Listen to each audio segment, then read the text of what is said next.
Bonjour mes bien-aimés, que la paix et la grâce de Dieu nous soient encore accordées ce jour. C'est votre bien-aimé frère Charlie, prédicateur de l'évangile de Jésus-Christ.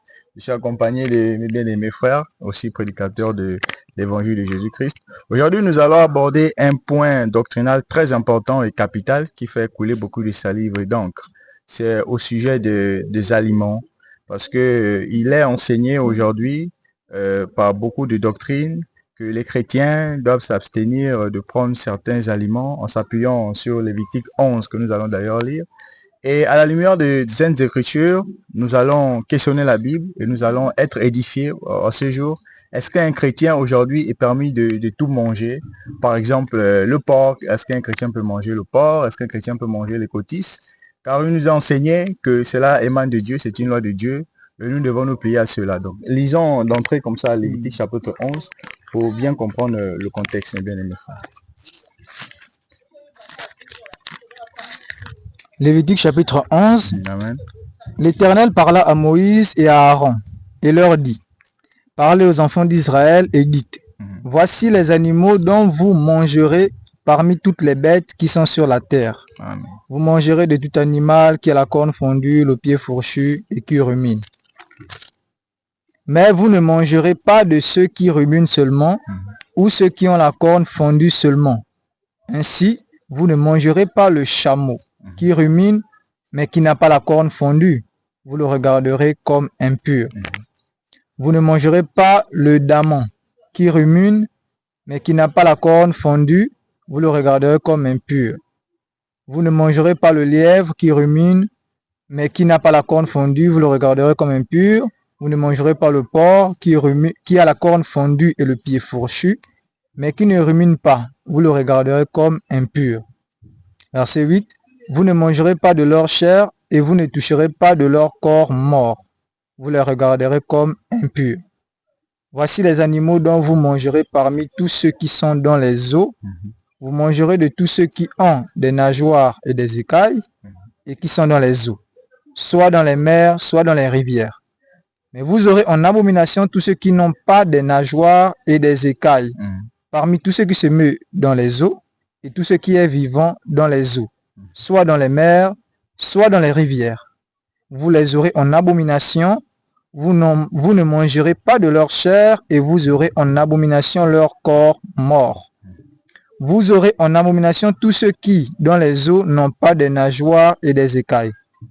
Voici parmi les oiseaux ceux que vous aurez en abomination, et ceux dont on ne mangera pas: l'aigle, l'orfraie et l'aigle de mer, le milan, l'autour et tout ce qui est de son espèce, le corbeau et toutes ses espèces, l'autruche, le hibou, la mouette, l'épervier et tout ce qui est de son espèce, le chat-huant, le plongeon et la chouette, le cygne, le pélican et le cormoran, la cigogne, le héron et tout ce qui est de son espèce, la huppe et la chauve-souris. Vous aurez en abomination tout reptile qui vole et qui marche sur 4 pieds. Amen. Amen. Donc, nous voyons bien ici que Lévitique chapitre 11 ici parle des espèces pures et impures, les animaux qui sont sur la terre, dans les eaux et dans les airs. Et pour les critères de pureté et d'impureté sont bien énoncés ici. Pour les animaux qui étaient sur la terre, il y avait 2 principaux critères. Il faudrait qu'ils aient soit la corne fondue ou le pied fourchu, et ces animaux devaient ruminer. Pour les espèces qui étaient sous l'eau, devaient avoir les nageoires et les écailles, et ainsi que ceux qui étaient sur le ciel, dans les cieux et dans les airs. C'est ainsi qu'il y a des doctrines aujourd'hui qui nous disent que voilà, la loi est claire. Nous avons les animaux impurs, voilà, nous avons notamment le lièvre. Voilà, nous avons le daman, ces éléments ruminent. Pour certains, ont le pied fourchu, mais ne ruminent pas. Donc, c'est strict. On doit s'abstenir de ces éléments. Mais qu'en est-il aujourd'hui, mes bien-aimés frères, à la lumière des Saintes Écritures? C'est ce point que nous allons élaborer tout au long de notre enseignement, par la grâce de Dieu, à la lumière des Saintes Écritures. Amen. Oui, amen. Donc, en réalité, la compréhension des Écritures vraiment dépend du fait qu'on soit envoyé par le Seigneur ou pas, qu'on soit régénéré ou pas. Donc ces personnes-là ont une interprétation non régénérée des Écritures. Déjà, Lévitique 11, c'est une ordonnance. C'est une ordonnance de la loi. Et cette ordonnance-là, en réalité, fait partie de ce qu'on appelle les ordonnances charnelles. Et ces ordonnances-là attendaient une époque de réformation avec la venue du Christ, afin qu'elles puissent être éclairées par les Écritures. Parce que Jésus-Christ, selon Apocalypse 19, verset 13, c'est lui qui est la parole. Donc, on va prendre le passage qui dit clairement que cette ordonnance-là est réformée. Hébreux 9, à partir du verset 9. Quelqu'un va lire? Hébreux chapitre 9, versets 9 à 10. Il est écrit: c'est une figure pour le temps actuel où l'on présente des offrandes et des sacrifices qui ne peuvent rendre parfait sous le rapport de la conscience celui qui rend ce culte, et qui, avec les aliments, les boissons et les diverses ablutions, étaient des ordonnances charnelles imposées seulement jusqu'à une époque de réformation. Bien, donc on voit ici clairement, à la lumière des Écritures, selon Hébreux chapitre 9, du verset 9 à 10, que ces ordonnances-là, c'était des ordonnances charnelles qui attendaient une époque de réformation, c'est-à-dire l'arrivée de Jésus-Christ. Amen. Et ces ordonnances-là devaient être éclairées. Donc, les aliments font partie donc de ces ordonnances charnelles. Et maintenant, quel est l'éclairage des Écritures par rapport à ces éléments-là? Parce qu'aujourd'hui, il ne nous est plus recommandé de nous abstenir des aliments. Maintenant, avant d'aller plus loin par rapport à cela, on va prendre les Écritures pour voir à quoi renvoie Lévitique 11. Donc, on va prendre un apôtre qui l'éclaire très bien. Allons dans Actes des Apôtres, Actes chapitre 10. On va lire à partir du verset 9.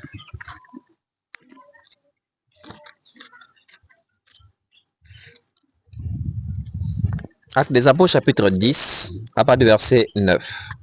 Le lendemain... Je vais vous mettre le contexte. Ici, il s'agit de l'apôtre Pierre.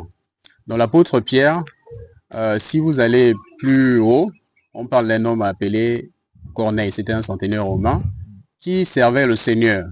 Mais il avait une vision des Écritures, c'est-à-dire de la loi, non régénérée. Mais il avait quand même une conduite qui était conforme à la loi. D'accord? Donc il servait le Seigneur. Mais il lui manquait cet éclairage par rapport aux Écritures. Et il n'avait pas aussi accès au salut. C'est pourquoi un ange de l'Éternel va lui apparaître et va lui demander d'aller vers un homme qui est déjà éclairé et régénéré, qui est l'apôtre Pierre.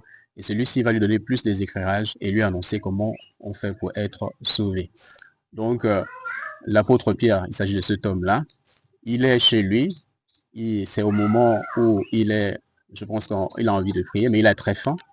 Et en ce moment, le Seigneur va lui faire une révélation. Donc, on va lire. Acte 10, à partir du verset 9. Le lendemain, comme ils étaient en route et qu'ils approchaient de la ville, Pierre monta sur le toit vers la 6e heure pour prier. Il eut faim et il voulut manger. Pendant qu'on lui préparait à manger, il tomba en extase. Il vit le ciel ouvert et un objet semblable à une grande nappe attachée par les 4 coins qui descendait et s'abaissait vers la terre, et où se trouvaient tous les quadrupèdes et les reptiles de la terre et les oiseaux du ciel. Donc, voyez, ici nous sommes dans le contexte de Lévitique 11. On va monter divers types d'animaux qui se trouvent sous le soleil. D'accord? Oui, on continue. Et une voix lui dit, donc la voix du Seigneur, lève-toi Pierre, tue et mange. Mais Pierre dit, non Seigneur, car je n'ai jamais rien mangé de souillé ni d'impur. Pierre connaît la loi. D'accord, il connaît Lévitique 11, oui. Et pour la seconde fois, la voix se fit encore entendre à lui, ce que Dieu a déclaré pur, ne le regarde pas comme souillé. Voilà, donc nous y sommes. Donc Dieu a déclaré pur cela, ne le déclare pas comme souillé.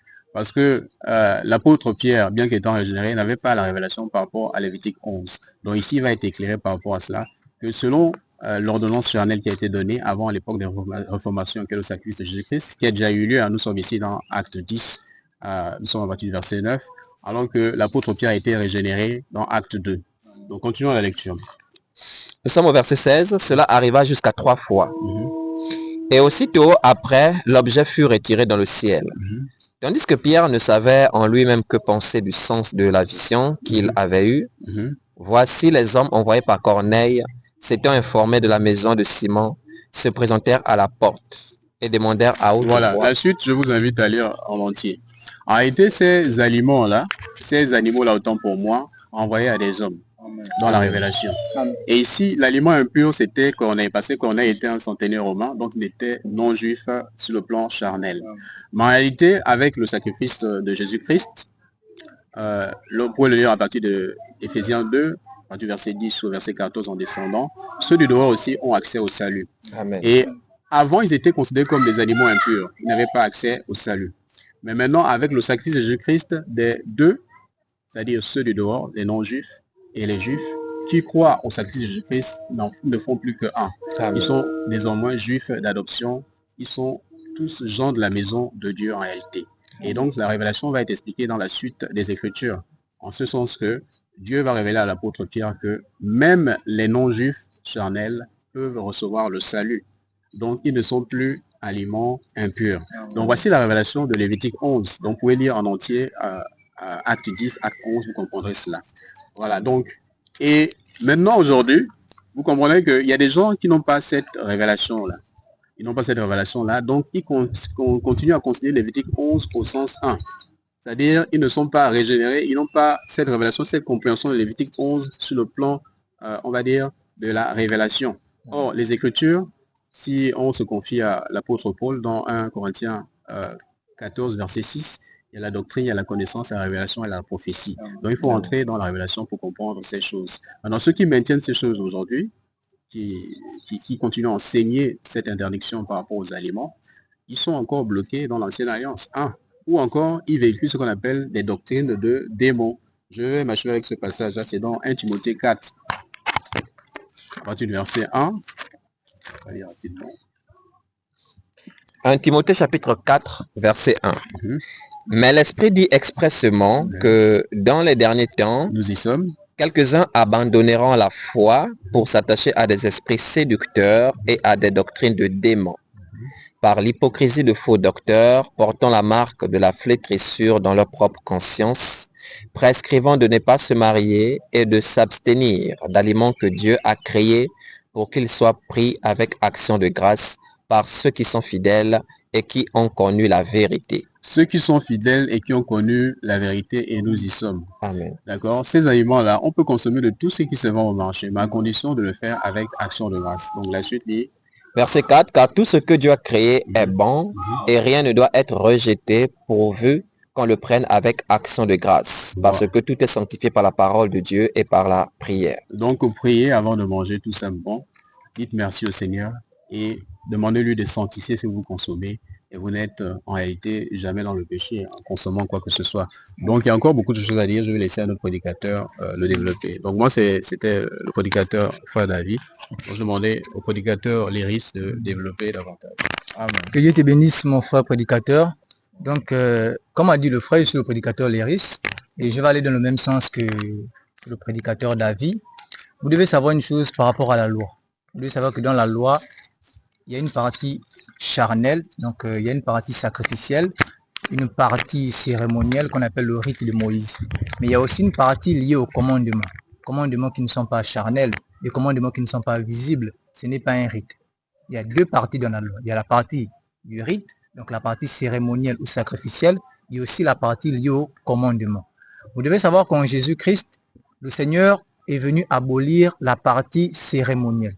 Le Seigneur est venu abolir la partie sacrificielle. On va déjà voir cela. Donc, Hébreux chapitre 9, verset 9 à 10 que nous avons lu. Hébreux 9, 9 à 10. Hébreux chapitre 9, verset 9 à 10. Oui, C'est une figure pour le temps actuel, oui. où l'on présente des offrandes et des sacrifices Donc, qui ne peuvent rendre parfait sous le rapport de la conscience celui qui rend ce culte. Voilà, tout ce qui est offrande, tout ce qui est sacrifice, oui.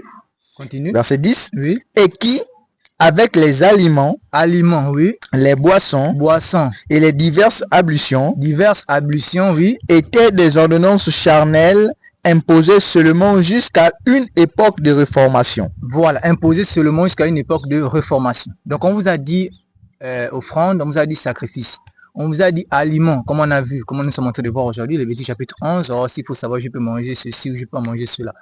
Alors, tout ce qui est aliments, ça fait partie des ordonnances qui ont été changées, des ordonnances qui ont été réformées. Alors, on a dit les aliments, les boissons, tout ce qui est boisson, tout ce qui est diverses ablutions fait partie justement des ordonnances qui étaient imposées seulement jusqu'à une époque de réformation. Alors, dans ce passage ici, nous comprenons que dans la loi de Moïse, il y avait des ordonnances qui n'étaient pas éternelles. Il y avait des ordonnances qui étaient imposées jusqu'à une époque. Et ici, il a dit l'époque de réformation. Maintenant, nous allons voir d'autres ordonnances qui sont éternelles. Psaume 119, verset 160. Psaume 119, verset 160. Le psaume chapitre 119, verset 160. Oui.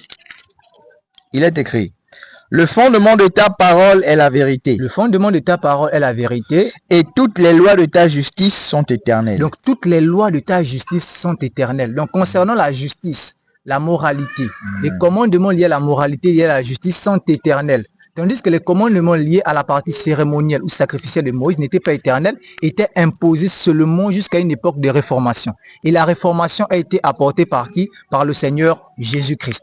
Donc, vous voyez qu'il y a une partie qui était liée au rite de Moïse, et c'est cette partie qui a été reformée par le Seigneur Jésus-Christ. Mais la partie liée au commandement n'a jamais été reformée. Et donc, dans la partie qui a été reformée, justement, on a vu offrande, sacrifice, on a vu également aliments, et c'est ce que nous abordons aujourd'hui. Donc, toutes les restrictions qu'il y avait au sujet des aliments, oh, tu peux pas manger ceci parce que à cause de cela, tu dois manger simplement cela, tu dois pas manger ceci, etc. Toutes les restrictions qu'il y avait au niveau des aliments n'ont plus lieu d'être aujourd'hui parce que ces restrictions ont été reformées en Jésus-Christ. C'est pourquoi le passage que nous avons lu dans 1 Timothée chapitre 4, du verset 1 jusqu'au verset 4, on dit tout ce que Dieu a créé est bon. Justement, tout ce que Dieu a créé est bon et nous pouvons manger de toutes choses pourvu qu'on le prenne avec action de grâce. À partir du moment où tu as rendu grâce sur un aliment, tu as rendu grâce sur une nourriture, aujourd'hui en Jésus-Christ, tu n'as aucune restriction pour dire que ça tu peux pas manger, ça tu as le droit de manger. En Jésus-Christ aujourd'hui, tu peux manger de tout. On va lire un autre passage, 1 Corinthiens 10, on va lire le verset 25. 1 Corinthiens chapitre 10, On va lire jusqu'à 26, oui. verset 25. Oui. Mangez de tout ce qui se vend au marché, Voilà, ici l'apôtre Paul déclare manger de tout ce qui se vend au marché, oui, sans vous enquérir de rien par motif de conscience. sans vous enquérir de rien par motif de conscience. C'est que nous avons lu dans Lévitique chapitre 11, je pense qu'on trouve ce marché. Mais ici, l'apôtre dit manger de tout ce qui se vend au marché. Donc, c'est qu'on ne pouvait pas manger autrefois. Aujourd'hui, en Jésus-Christ, on a le droit de manger de tout ce qui se vend au marché sans s'enquérir de quoi que ce soit, oui. Verset 26. Car la terre est au Seigneur, Parce que la terre, elle est au Seigneur, oui, et tout ce qu'elle et renferme. tout ce qu'elle renferme. Donc, en Jésus-Christ aujourd'hui, dire à quelqu'un, tu ne peux pas manger le porc, ou dire à quelqu'un, tu peux pas manger ceci, cela, parce que la loi dit dans Lévitique chapitre 11, c'est que Lévitique chapitre 11 disait, c'était imposé jusqu'à une époque de réformation. Aujourd'hui, les choses ont été réformées, et l'apôtre Paul, qui a le même esprit justement que Jésus-Christ, vu que l'apôtre Paul parle inspiré de Dieu, et nous sommes imitateurs de Paul, qui est lui-même imitateur de Jésus. Paul ici nous demande de manger de tout ce qui se vend au marché. Mais pourquoi Paul nous demande de manger de tout ce qui se vend au marché? Allons-y lire 1 Corinthiens 8, verset 8. 1 Corinthiens chapitre 8, le verset 8. Oui. Ce n'est pas un aliment qui nous rapproche de Dieu. C'est pas un aliment qui nous rapproche de Dieu, oui. Si nous en mangeons, Oui. nous n'avons rien de plus. Oui. Si nous n'en mangeons pas, Oui. nous n'avons rien de moins. Donc, c'est pas un aliment qui te rapproche de Dieu, mon frère, ma soeur. Si tu manges, tu n'as rien de plus. Si tu ne manges pas, tu n'as aussi rien de moins. Donc, l'Écriture te demande de manger de tout ce qui se vend au marché. Toutefois, si tu n'apprécies pas un aliment, on va pas te mettre la corde au cou. Tu peux décider de ne pas manger. Maintenant, si tu apprécies aussi un autre aliment, tu peux manger parce que l'Écriture ne te met plus une corde au cou. Mais ce que l'Écriture ne veut pas, c'est que tu dises, par exemple, si je ne mange pas le porc, c'est parce que Lévitique chapitre 11 a dit de ne pas manger le porc. C'est là où l'Écriture va te condamner. Parce qu'aujourd'hui, en Jésus-Christ, on ne peut plus brandir Lévitique chapitre 11 pour dire à quelqu'un, tu n'as pas le droit de manger le porc. On ne peut plus brandir Lévitique chapitre 11 pour dire à quelqu'un, tu n'as pas le droit de manger ceci, de manger cela. Parce que ça a été réformé en Jésus-Christ. Et ce n'est pas un aliment qui nous rapproche de Dieu. Donc, je vais d'abord m'arrêter par là. Je vais laisser la parole à un autre prédicateur. Amen. Amen. Ok. Donc, gloire soit rendue à Dieu pour sa vérité qui jaillit toujours. Et je ne sais pas si nous avons vraiment prêté attention. Je parle surtout pour ceux qui nous suivent par rapport à 1 Timothée chapitre 4 verset 1 qui a été évoqué. Je pense qu'il est bon de relire cela. Parce que si vous êtes dans un milieu où on vous dit vous ne pouvez pas manger la viande de porc, ou vous ne pouvez pas manger les poissons qui n'ont pas d'écailles, tels que le mâchoiron ou le silure, pour ceux qui connaissent bien ce poisson, vous êtes vraiment en danger. Ne prenez pas cela à la légère, chers frères, chères sœurs, nous vous en supplions. Ne prenez pas les choses du Seigneur à la légère. Car souvenez-vous qu'il dit, ce n'est pas ceux qui me disent Seigneur, Seigneur, qui entreront dans le royaume, mais celui-là seul qui fait la volonté de mon Père. Et sa volonté nous est révélée à travers la parole. Donc nous ne devons pas du tout prendre à la légère ce que nous lisons dans les Écritures. Si tu es dans un milieu où on te dit que manger la viande de porc c'est un péché, c'est comme si l'Église avait maintenant des totems. Sache que tu dois sortir de là. Pourquoi? Parce que tu es dans une doctrine de démon. C'est pas moi qui le dis. On va relire simplement ce texte-là. Parce que beaucoup lisent, mais ne considèrent pas vraiment ce que l'Écriture dit. Et beaucoup vont regretter amèrement quand Jésus-Christ reviendra. Revenons à 1 Timothée, s'il vous plaît, si on peut relire cela. Chapitre 4, verset 1.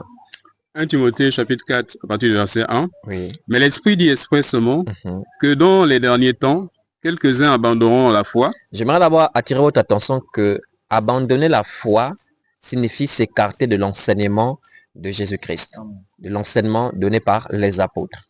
Pourquoi? Parce que la foi vient de ce qu'on entend, et ce qu'on entend vient de la parole de Christ. Romains chapitre 10, verset 17. Donc à partir du moment où tu t'écartes de la parole de Christ, ta foi n'a plus de fondation. En fait, tu es en train d'abandonner la foi. Et c'est ce qui se passe aujourd'hui. Les gens se disent parce qu'ils croient en Jésus qu'ils sont toujours dans la foi. Non. Tu peux dire que tu crois en Jésus, mais si tu t'écartes de l'enseignement de Jésus, tu n'es plus dans la foi.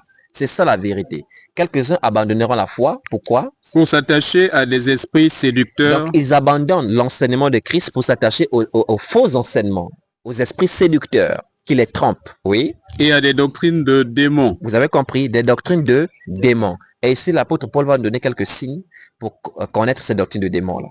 Oui, par l'hypocrisie de faux docteurs. On les appelle des faux docteurs. Docteur veut dire enseignant, c'est-à-dire ce sont des faux enseignants. Ils donnent des faux enseignements, oui. Portant la marque de la flétrissure, oui, dans leur propre conscience, prescrivant de ne pas se marier. Donc si tu es dans un milieu où on te dit il ne faut pas te marier, sache que tu es dans une doctrine de démon. J'en ai déjà croisé, nous en avons déjà croisé des groupes qui sont contre le mariage. Pour eux, l'homme doit rester célibataire, la femme doit rester célibataire toute sa vie. Et je lui ai posé la question, mais toi-même, comment tu as fait pour venir dans ce monde? Oui, donc ce sont des doctrines de démons. Si tu connais de telles personnes, il faut les fuir. Mais ce n'est pas tout. Toujours par rapport aux esprits séducteurs, les faux docteurs, les doctrines de démons, Paul ajoute. Et de s'abstenir d'aliments que Dieu a créés pour qu'ils soient pris avec action de grâce par ceux qui sont fidèles. Si vous êtes dans un milieu où on vous impose de manger végétarien, on vous interdit de manger certains aliments créés par Dieu, en vous faisant croire que quand les mangeant, vous vous souillez, ou que vous deveniez impur, ou que vous péchez devant Dieu, fouillez, sortez de là. Il s'agit d'une doctrine de démons, selon 1 Timothée 4, verset 1. Il s'agit des esprits séducteurs. Il s'agit des faux docteurs. Maintenant, si vous vous dites que vous demeurez là, quand même vous priez Jésus, il n'y a pas de problème. Jésus reviendra, et malheureusement pour vous, vous ne serez pas pris. Nous préférons vous dire la vérité telle qu'elle est. Parce que Jésus a dit quelque chose dans Jean chapitre 8, verset 31. Il ne suffit pas simplement de croire en lui. Sans cesse, nous vous avertissons, nous insistons sur ces choses afin que vous ne soyez pas surpris lorsqu'il viendra. Jean chapitre 8, verset 31. Parce que beaucoup aiment dire cela, j'ai cru en Jésus, j'ai cru en Jésus. Ok, qu'est-ce que Jésus dit à ceux qui ont cru en lui? Vous connaîtrez la vérité. Jean 8, verset 31. Jean 8, 31. Et il dit aux Juifs qui avaient cru en lui, si vous demeurez dans ma parole, vous êtes vraiment mes disciples. Ah, il s'adresse à qui? Aux personnes qui ont cru en lui. Notez qu'ici, il s'agit des personnes comme vous, qui avez cru en lui. Il ne s'adresse pas aux incrédules. Donc, tu as cru, c'est une bonne chose. Ce n'est pas une mauvaise chose. Mais cela ne veut pas dire que tu appartiens forcément à Jésus. C'est pas parce que tu as cru que tu appartiens à Jésus, hein, non. Il dit ici à ceux qui avaient cru en lui, qu'est-ce qu'il leur dit, pardon mon frère? Il dit, oui. Et il dit aux Juifs qui avaient cru en lui, oui.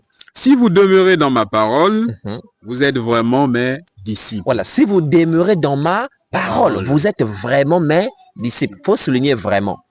Vous comprenez? Pourquoi il dit vraiment?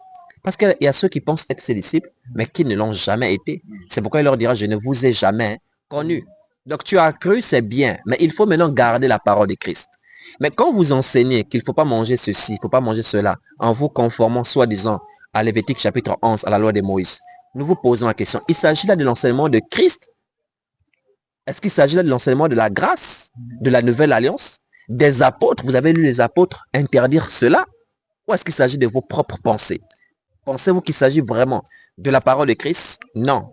Parce qu'il n'y a aucune écriture de Christ que vous pouvez ressortir pour nous dire que celui qui mange le porc est souillé. Lui-même d'ailleurs a dit que ce n'est pas ce qui entre dans la bouche de l'homme qui souille l'homme, mais c'est ce qui sort de la bouche de l'homme. Vous voyez, dans Matthieu chapitre 15, vous pouvez lire tout le chapitre d'ailleurs.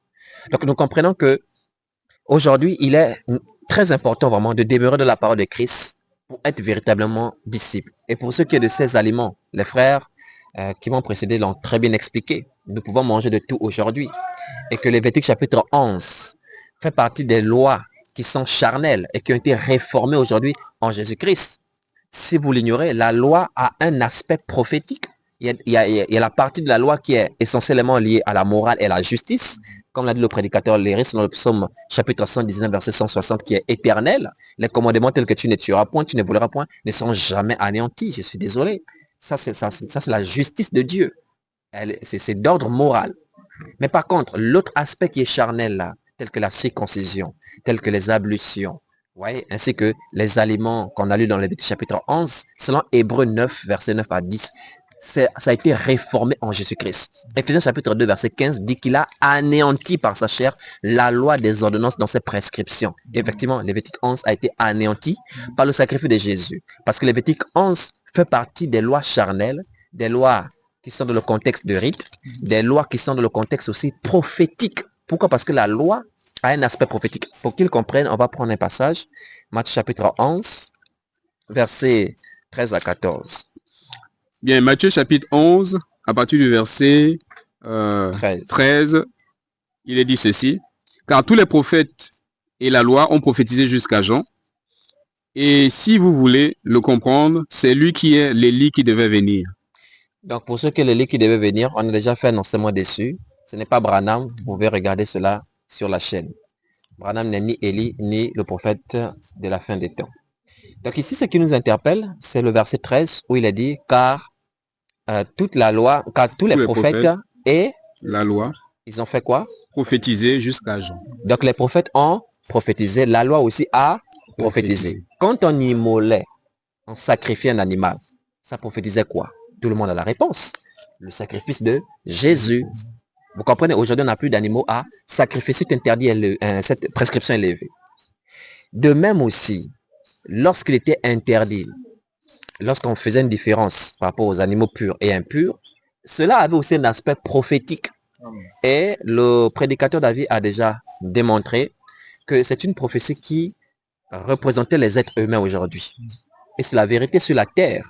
Il y a des purs et il y a des impurs. Vous comprenez? Et si nous revenons au détail de Lévitique chapitre 11, mais vous comprenez qu'il y a une très grande instruction là-dedans. Parce que dans Lévitique chapitre 11, il y a des critères qui sont donnés, qui doivent être établis pour qu'un animal soit jugé pur ou impur. Et nous avons des animaux terrestres, des animaux aquatiques, donc qui vivent dans les eaux, et on a aussi des animaux qui volent dans les airs, c'est-à-dire les oiseaux. Nous n'allons pas tout détailler, mais on va prendre juste quelques exemples, notamment par rapport aux animaux terrestres. Et on a même un enseignement dessus, donc vous pouvez vérifier sur la chaîne la prophétie des animaux purs et impurs.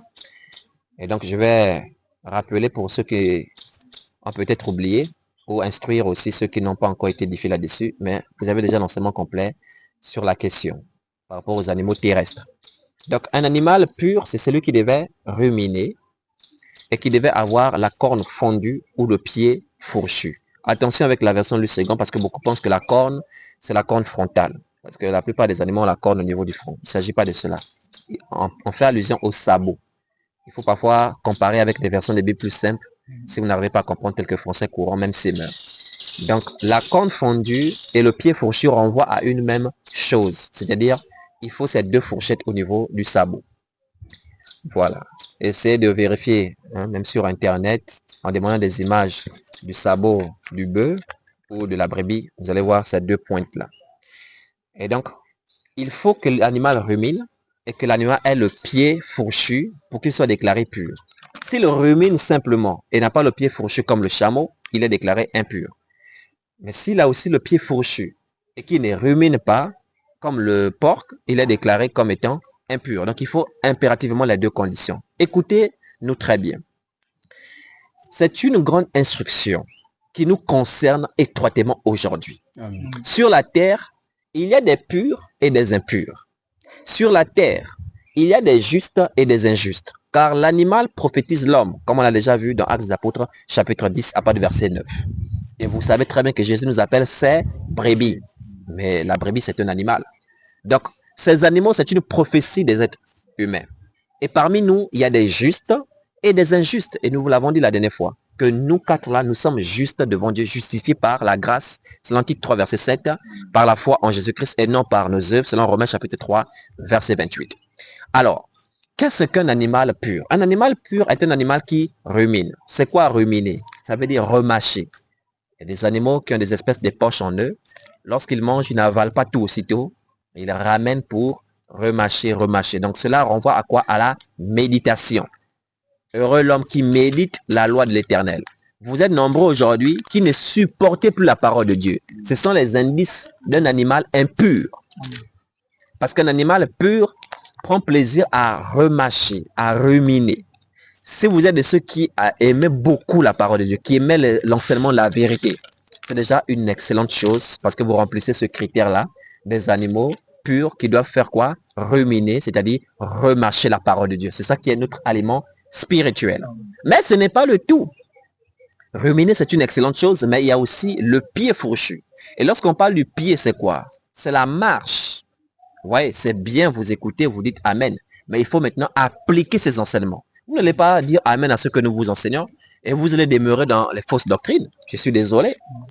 Vous aurez beau ruminer, mais votre pied n'est pas conforme. Pourquoi? Parce que vous dites Amen à une chose, mais vous marchez selon le contraire.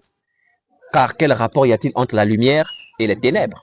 Donc si vraiment vous avez le pied fourchu, vous devez mettre en pratique ce que vous recevez, ce que vous ruminez. Donc à commencer déjà par sortir de là où il y a la fausseté. Ce n'est pas nous qui le disons. Allez lire 2 Corinthiens chapitre 6, verset 14 à 17, où Dieu lui-même dit, sortez du milieu de mon peuple. Donc c'est très important. Et comme je l'ai dit, l'enseignement, donc la suite, vous pourrez regarder sur la chaîne. Et pour ce qui est des animaux aquatiques, ainsi que les animaux qui volent, il y a des critères aussi qui sont donnés, mais nous ne pouvons pas le donner. Ainsi, pourquoi? Parce que c'est réservé à ceux qui sont déjà sortis des ténèbres et qui veulent vraiment demeurer dans le véritable et qui sont en contact avec nous et qui ont même déjà aussi pris leur baptême et qui veulent grandir dans la saine doctrine. Il y a des secrets du royaume qu'on ne donne pas à tout le monde. On vous donne ce qui est essentiel pour vous emmener au salut. Maintenant, pour ceux qui ont reçu le salut, Jésus nous a ordonné, après le baptême d'eau, d'enseigner tout ce qu'il a prescrit. Voilà pourquoi il y a des choses qu'on ne peut pas donner. Mais ce que vous avez déjà reçu est suffisant pour que vous puissiez comprendre que ces interdits ne sont plus à l'ordre du jour. Si quelqu'un vous les donne encore, sachez que c'est un faux docteur, c'est un esprit séducteur, c'est une doctrine de démon. Et voilà la vérité, que Dieu vous aide à revenir à la vérité. Donc je vais laisser la parole à un autre prédicateur qui va toujours poursuivre dans cette même lancée pour mieux vous édifier sur cette question d'alimentation. Bien, merci frère. Donc, selon 2 Corinthiens 6, 14 que le frère a donné, il faut vraiment sortir de ces milieux. Parce que ces milieux-là vous enseignent des doctrines de démons, conformément à ce qui est développé dans 1 Timothée 4, de 1 à 5. Vous devez sortir de ces milieux. Et c'est dans ce sens que nous faisons de telles vidéos, parce que nous savons qu'il y a des enfants de Dieu qui sont en perdition, qui ont une foi vaine, selon 1 Corinthiens 15, de 1 à 3. Et par rapport aux aliments, je pense qu'il y a un des prédicateurs qui a abordé cet aspect-là légèrement. Il y a certains qui vont faire une certaine restriction, c'est-à-dire consommer uniquement végétarien. Hein? Il y en a qui vont même plus loin, végétalien. Et ils vont s'appuyer essentiellement sur la Genèse en disant qu'au commencement, il n'était pas dit que l'homme devait manger des animaux, d'accord? Et certains s'appuient aussi sur Daniel 1 qui est juste, où on va voir Daniel manger uniquement des légumes. Et il aura un bon aspect. Ce qui est vrai, c'est que la consommation végétarienne peut avoir des avantages par rapport à l'organisme humain. Parce que vous voyez que beaucoup d'aliments qui sont utilisés aujourd'hui, notamment, vous allez voir par exemple les surgelés, hein, des aliments qui sont élevés de manière industrielle, ils peuvent nous apporter beaucoup de maladies. Quoique certains végétaux vont dans ce sens. Mais ce qui nous intéresse ici, c'est que ce qu'ils disent n'est pas conforme aux Écritures. Parce que on a pris 1 Timothée 4 de 1 à 4 et à 5 même. On a vu qu'il fallait manger de tout. Et au verset 5, on dit à condition de rendre action de grâce au Seigneur, qui va sanctifier ses aliments. Et ça aussi a été développé en ce sens que c'est l'ordonnance de Lévitique 11 était une ordonnance charnelle qui attendait une époque de réformation. Je vous pose une question. Vous êtes d'après la réformation ou d'avant la réformation? Avez-vous crié à Jésus-Christ ou pas? Donc c'est la question que je vous pose. Est-ce que vous voulez être fidèle à Moïse, qui lui-même était un serviteur de Jésus-Christ, ou bien vous voulez être fidèle au maître lui-même? Ça, c'est la question qu'on vous pose. Parce que lui-même, le maître, il n'a jamais laissé cet enseignement-là. Et je vais vous prendre un passage qui montre que lui-même, même le maître, après sa mort, sa résurrection, avant qu'il ne monte aux cieux, il a consommé un aliment qui n'est pas végétarien. Donc on va le lire rapidement dans Luc chapitre 24. Verset On va 42. lire à partir du verset 42 jusqu'au verset 43. D'accord. Luc chapitre 24, verset 42. Ils lui présentèrent du poisson rôti et un rayon de miel. Il en prit et il mangea devant eux. Verset 44. On Oui, peut s'arrêter là. D'accord, mon frère. Merci. Donc, il a demandé s'il y avait à manger. Si vous lisez un peu plus haut, on va lui présenter du poisson rôti et un rayon de miel. Que notre maître avait du goût. Voilà, et il va en manger. Vous pensez que le Seigneur lui-même, il va vous violer sa propre loi? Non, pas du tout. C'est pas cela. Donc, ce sont des personnes aujourd'hui qui apportent des enseignements qui, en réalité, sont des traditions d'hommes. Et des traditions d'hommes, ils veulent vous prendre ces fardeaux-là, vous mettre ça sur vous. Donc, c'est pourquoi je confirme, comme disait le prédicateur précédent, l'apôtre Ribaud, vous devez sortir de ces milieux, selon 2 Corinthiens 6, verset 14. Voilà. Donc, que Dieu vous bénisse puissamment, vous qui nous écoutez, et que Dieu vous bénisse également, prédicateur de la vérité. Amen. Donc, mon frère David, ce que tu as dit, c'est sincèrement la vérité. C'est ça même la vérité. Donc, il faut vraiment fuir ces faux prédicateurs qui vous enseignent des choses qui ne sont pas bibliques. Donc, ils vont vous prendre des passages pour vous dire, oh, non, non, Dieu n'est qu'avec ceux qui sont végétariens. En tout cas, il faut pas manger le poisson, il ne faut pas manger le poulet. Le frère vous a pris ce passage de Luc chapitre 24, où on voit comment Jésus a mangé le poisson avec du rayon de miel. Et même dans Matthieu chapitre 14, et dans Matthieu chapitre 15, lui-même, quand il va multiplier les pains, dans Matthieu 14, il multiplie 5 pains avec 2 poissons. Amen. Et dans Matthieu chapitre 15, il multiplie 7 pains et quelques poissons. Bon, pourquoi multiplier le poisson pour que la foule mange le poisson si ce n'est pas conforme de manger le poisson? Ouais, donc Jésus n'est pas contradictoire. Si Jésus a laissé la foule manger le poisson, c'est que ça n'a jamais été interdit. J'aimerais aborder également un autre aspect. Cet aspect est vraiment utilisé par les musulmans. Ils vont dire, oui, vous dites que ça a été réformé en Jésus, d'accord, et tout, on comprend. Mais Jésus lui-même, il va nous montrer quelque chose. Et si Jésus a permis que ça soit écrit, c'est pour nous instruire quelque part. Donc on va lire ce passage, ils prennent Matthieu chapitre 8, à partir du verset 28. Matthieu chapitre 8, à partir du verset 28. Lorsqu'il fut à l'autre bord, Oui, dans le pays des Gadaréniens, oui, deux démoniaques sortant des sépulcres vinrent au devant de lui. oui. Ils étaient si furieux que personne n'osait passer par là. Et voici, ils s'écrièrent, qu'y a-t-il entre nous et toi, fils de Dieu? Oui. Es-tu venu ici pour nous tourmenter avant le temps? Il y avait loin d'eux un grand troupeau de pourceaux qui passait. Verset 31, les démons priaient Jésus, disant, si tu nous chasses, envoie-nous dans ce troupeau de pourceaux. Il leur dit, allez. Ils sortirent et entrèrent dans les pourceaux, et voici, tout le troupeau se précipita des pentes escarpées dans la mer, et ils périrent dans les eaux. Voilà, amen. Amen. Donc, vous voyez, les musulmans vont prendre ce passage, ils vont dire que bon, si c'est écrit, vous voyez, Jésus a chassé justement les esprits en question, les a envoyés dans les pourceaux, donc justement les petits porcs, les a envoyés dans les pourceaux. Donc, si Jésus a permis que ça soit écrit, c'est pour nous instruire en nous disant qu'il ne faut pas manger le porc, il ne faut pas manger le pourceau. Parce qu'en mangeant le porc, en réalité, tu es en train de manger, tu es en train de consommer les esprits que Jésus a envoyés dans les porcs. Vous voyez, c'est-à-dire que quand on n'a aucune compréhension des Écritures, on se permet d'aller dans... On va lire même ce passage, Proverbe 29, verset 18. Proverbe 29, verset 18. Proverbe chapitre 29, le verset 18. Oui. Quand il n'y a pas de révélation, Quand il n'y a pas de révélation, oui. le peuple est sans frein. Le peuple est sans frein, oui, parce que le peuple se permet de tout dire. Il va avoir un passage ici, il va créer toute une doctrine, il va bâtir toute une doctrine avec. Nous l'avons déjà dit précédemment, qu'en Jésus-Christ, lorsque nous voulons servir le Seigneur, on ne doit pas bâtir une doctrine, on ne doit pas bâtir un enseignement sur un seul passage. Amen. Parce que quand tu bâtis un enseignement sur un seul passage, tu ne sais pas s'il y a un autre qui vient contredire ton passage.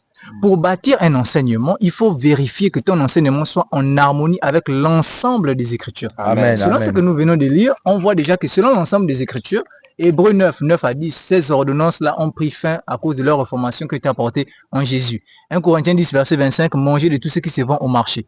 1 Timothée 4, verset 4 à 5, tout ce que Dieu a créé est bon, pourvu qu'on le prenne avec action de grâce. Donc selon déjà l'ensemble des Écritures, nous voyons qu'on a le droit de manger tout ce qu'on veut. On a le droit de manger le porc. Amen. Donc on ne peut pas venir prendre Matthieu chapitre 8 et puis on bâtit toute une doctrine avec ce passage. Alors pourquoi Matthieu chapitre 8 a été écrit? Justement parce que les musulmans disent que ça a été écrit pour nous instruire dans le sens où on ne doit pas manger les pourceaux, on ne doit pas manger le porc. Nous savons que selon 2 Timothée 3 verset 16, toute écriture est inspirée de Dieu. Alors, cette écriture-là, bien sûr, a une instruction, selon Romains chapitre 15 verset 4. L'instruction que le Seigneur veut nous montrer déjà de ce passage, c'est quoi? Le Seigneur voulait nous montrer déjà de ce passage que de son vivant, les démons savaient même qu'il était le Fils de Dieu. Amen. De son vivant, les démons, justement, croyaient en lui. Parce que les démons sont venus, ils ont dit, oh non, ne nous tourmente pas, Fils de Dieu. Vous voyez? Et la dernière fois, nous vous avons dit dans la vidéo précédente, on vous a dit que ne vous limitez pas simplement à dire, je crois en Jésus. Oh non, en tout cas, si tu crois simplement, c'est bon, tu es déjà sauvé. On va prendre Romains chapitre 10, verset 9. On va dire, oh non, si tu crois, tu es déjà sauvé. Et puis on va te dire, oh non, en tout cas, vous qui croyez simplement en Jésus, moi je crois que Dieu existe, je crois que Jésus est mort pour mes péchés, donc je suis déjà sauvé. Loin de là, c'est pas ça la vérité de l'Écriture. La vérité de l'Écriture ne te demande pas simplement de croire. Parce que si tu crois simplement, tu n'es pas différent du démon. Voilà pourquoi le frère disait, Jésus a dit quoi? Ce n'est pas ceux qui disent Seigneur, Seigneur, qui entreront tous dans le royaume. Mais c'est celui qui aura fait la volonté de mon Père qui est dans les cieux. Donc, c'est pas simplement de dire Seigneur, Seigneur. Parce que s'il fallait dire simplement Seigneur, Seigneur, alors là, Matthieu chapitre 8, on voit ces esprits-là, ces démoniaques-là seraient sauvés. Vous voyez? Donc, voilà déjà la première instruction qu'on peut tirer de ce passage. C'est de nous montrer que le salut ne se limite pas à simplement dire, oh non, je crois que tu es le Fils de Dieu. Je crois que tu es mort pour mes péchés. Le salut ne se limite pas là, parce que même les démons croyaient cela bien depuis le vivant de Jésus-Christ. Amen. Et alors, l'autre instruction que nous pouvons tirer, déjà dans ce passage, nous voyons comment Jésus-Christ commande les esprits. Voilà déjà une autre instruction que je peux vous donner, c'est que le Seigneur Jésus-Christ commande même les esprits. Vous voyez comment les esprits étaient tourmentés face au Seigneur. C'est pour montrer que Jésus-Christ est le chef des esprits. Alors, ils vont dire que, bon, Jésus a envoyé les esprits justement dans les pourceaux, donc il ne faut pas manger les pourceaux. Mais attends, est-ce que les pourceaux auxquels Jésus a envoyé les esprits, là, ce sont les porcs que nous trouvons au marché? Voilà déjà la question que je vous pose. Quand moi je pars au marché, le porc que moi je vais trouver, est-ce que c'est le porc que Jésus a là, le porc en question là où Jésus a envoyé l'esprit là? Attends, il faut à un moment donné un minimum de conscience, un minimum de concentration. On dit, on ne doit pas manger le porc parce que Jésus a envoyé dans le porc les esprits. Mais est-ce que c'est tous les porcs du monde que Jésus a envoyé des esprits? C'est déjà ça la première question. Jésus n'a jamais envoyé, il n'a pas dit, allez-y rentrer dans tous les porcs qui sont dans le monde. Jésus n'a jamais dit ça. Jésus demande justement à ces esprits-là de rentrer dans ces porcs-là. Non pas pour dire que Jésus-Christ obéit aux mauvais esprits. Loin de là, il faut aussi que vous éloignez, parce qu'il y a des personnes qui vont dire non, Jésus-Christ respecte, en tout cas Jésus-Christ écoute la prière des pécheurs, il écoute même la prière des démons, voit les démons prier. Ils ont dit oh non, Seigneur Jésus, permets-nous de rentrer dans les ports. Jésus a dit bon d'accord, je vous écoute, allez-y dans les ports. C'est pas ainsi que cela s'est passé. Jésus n'a pas ici écouté, oui non encore, il n'a pas ici exaucé dans le sens où Jésus-Christ exauce les pécheurs, exauce les démons. Alors, s'ils sont rentrés dans les ports, nous voyons dans la suite des temps, qu'est-ce qui est arrivé à ces pourceaux-là? On dit, oui. On reprend verset 32. Il leur dit, allez. Il leur dit, allez justement dans les ports, oui. Ils sortirent Oui. et entrèrent dans les pourceaux. Ils vont rentrer dans les pourceaux. Qu'est-ce qui va se passer? Parce que ce sont les pourceaux qui sont venus ici au Gabon, qui sont allés en Côte d'Ivoire, qui sont allés au Cameroun ou en France, ou je ne sais où. Pourquoi on dit que tous les pourceaux du monde sont possédés, oui. Et voici, tout le troupeau se précipita des pentes escarpées dans la mer. Oui. Et ils périrent dans les eaux. Et ils périrent, on vous dit même qu'ils sont morts. Donc ça veut dire qu'ils ne sont jamais venus ici au Gabon, ils ne sont jamais allés au Cameroun, ils ne sont jamais allés chez vous dans vos marchés. Ils sont morts dans la mer. Amen. Donc on ne prenne pas, que les musulmans ne prennent pas ce genre de passage pour vous troubler. Et donc j'aimerais dire aussi quelque chose, que même si l'Écriture n'avait pas dit que les pourceaux en question étaient morts, même si l'Écriture n'avait pas apporté une précision là-dessus, et que même si Jésus les avait envoyés dans tous les pourceaux qui sont dans le monde entier, nous devons savoir quelque chose en Jésus-Christ qui est la vérité. Marc chapitre 16, on va aller à partir du verset 15. On va lire même depuis directement à partir du verset 17. Marc, le chapitre 16. Oui, on va lire directement du verset 17. Verset 17. Voici les miracles qui accompagneront ceux qui auront cru. Voilà, ceux qui auront cru, voici les miracles justement qui vont les accompagner. En mon nom, Oui. ils chasseront les démons. Ils chasseront les démons. Donc le chrétien a la capacité, le pouvoir de chasser les démons, oui. Ils parleront de nouvelles langues. Ils parleront de nouvelles langues, oui. Ils saisiront des serpents. S'ils boivent quelques breuvages On mortels, dit s'ils boivent quelques breuvages mortels, oui, il ne leur fera point de mal. il ne leur fera point de mal. Ça veut dire que là où moi je suis, même si c'est un cochon envoûté, c'est un cochon possédé. C'est-à-dire que même si les esprits là ont été rentrés dans tous les cochons qui sont dans le monde, moi je pars au marché, moi je prends mon cochon, je mange mon cochon, mais je ne peux pas être envoûté. Amen. Pourquoi? Parce que Jésus-Christ déclare dans ce passage que s'ils boivent quelques breuvages mortels, il ne leur fera point de mal. Mais pourquoi cela ne leur fera point de mal? Simplement parce que le chrétien, lorsqu'il consomme quelque chose, il sait d'abord, il connaît justement ce que l'Écriture demande avant la consommation de quelque chose. Amen. Romains 14, verset 6. On va lire Romains 14, verset 6, qu'on a déjà même évoqué. Romains 14, verset 6. Romains, le chapitre 14, le verset 6. Celui qui distingue entre les jours agit ainsi pour le Seigneur. Oui. Celui qui mange, c'est pour le Seigneur qu'il mange. Oui. Car il rend grâce à Car Dieu. il rend grâce à Dieu. Donc le chrétien, lui, quand il mange, il fait d'abord quoi? Premièrement, il rend grâce. C'est ce que nous avons lu dans 1 Timothée chapitre 4. Pourvu qu'il soit pris avec action de grâce. Donc à partir du moment où tu rends grâce, tu rends ton action de grâce, la chose est sanctifiée. Parce que tout est sanctifié par la parole de Dieu et par la prière. Alors, si c'est un cochon possédé, si c'est, je sais pas moi, un breuvage mortel ou quoi que ce soit qu'on t'a donné, mon frère, ma soeur, à partir du moment où tu as rendu grâce, où tu as mis ta pleine confiance en Dieu, tu as placé ta foi en Dieu, tu peux consommer de ce cochon possédé. Tu peux consommer justement de ce breuvage mortel. L'Écriture déclare que cela ne te fera rien de mal. Alléluia. Et donc, dans ce passage de Matthieu chapitre 28, on ne peut pas venir brandir ce passage pour dire non, parce que des esprits sont rentrés dans des pourceaux, alors on ne peut pas manger des pourceaux. Comme je l'ai dit déjà, les esprits ne sont pas rentrés dans tous les pourceaux du monde. Et même si les esprits étaient rentrés dans tous les pourceaux du monde, nous, lorsque nous prenons, nous consommons des aliments, nous rendons d'abord grâce. Et par le simple fait que nous avons rendu grâce sur un aliment, alors le Seigneur nous préserve de tout danger. Amen.